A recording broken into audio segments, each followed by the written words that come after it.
Hey folks, in this episode of Pride Transformation, I vibe on what the most recent, theatrical display of Mark Zuckerberg, on Capitol Hill means for the world and for the internet and what the future could potentially look like.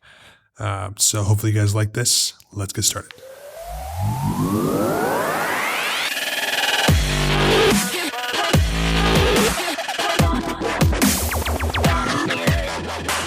Welcome to the Prior Transformation Podcast. I'm your host, Jimmy Smoots. In this podcast, we explore, there's no we, it's just I. I'm the only person here. And really, I just ramble for 2 or 3 minutes on a technology or business topic. And occasionally, I'll interview some smart folks. If you like that kind of thing, enjoy.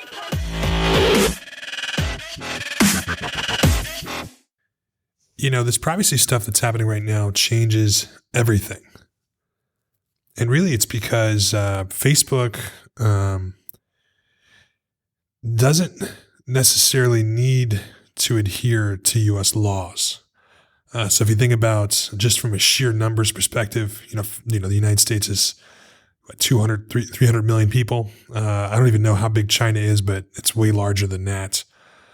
So from a consumer perspective, Facebook could kind of pull out of the United States if the United States decide to overregulate. So there's a kind of an issue there. It's almost like Facebook is a company that could be started here in the country, but their primary value proposition and the thing that they export is mostly information and knowledge, and there's no real geographical constraints for them, on them to stay in the United States, which is interesting. They actually have a presence worldwide anyway.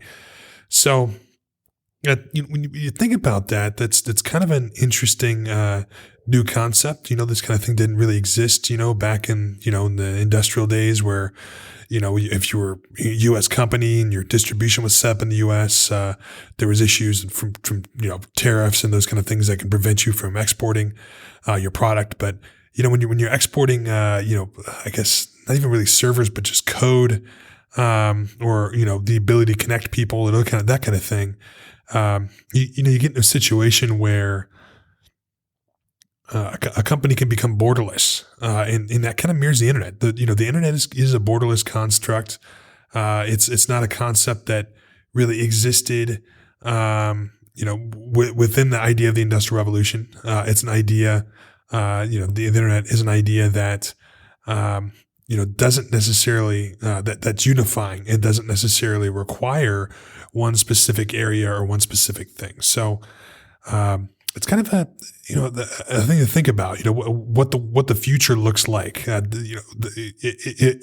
the internet really kind of an emerging economy? Is this something where it's like almost like another country that's kind of emerging here, where we'll have the physical realm and then we'll have maybe the digital realm or the internet, and on the internet you can interact with people anywhere really. And communicate with people anywhere. The trick though is that there still are physical requirements in certain areas, but there are companies. There's a company I saw, I can't remember the name of them the other day. They're doing ISPs for entrepreneurs. They're basically giving entrepreneurs like an ISP in the box. So if you have basic the basic telephone connections, you can spin up an ISP and almost like forego censorship and some of the other issues.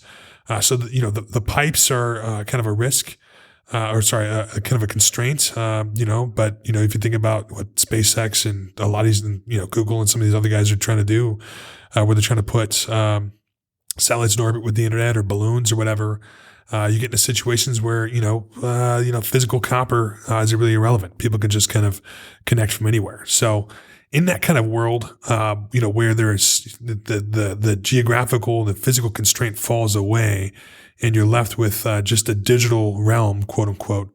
What does that mean for everything really? What does that mean for currency? What does that mean for economies? What does that mean for everything? And I think that there's a lot to think about.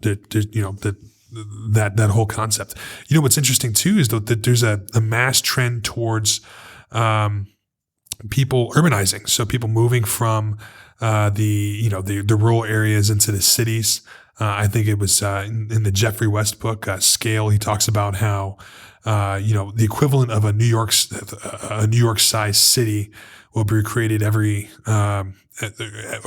amount of people that live in New York will be urbanized effectively every 2 or 3 months for the next 50 or so years, which is kind of crazy to think about that level of scale and how the world could change. So on one hand, you have people moving into geographically the co-located areas. On the other hand, you have the ability for people to operate and connect and be effective worldwide. What does the business look like in those worlds? I mean, I think that's a good question, and maybe that's something we'll explore some more in this podcast.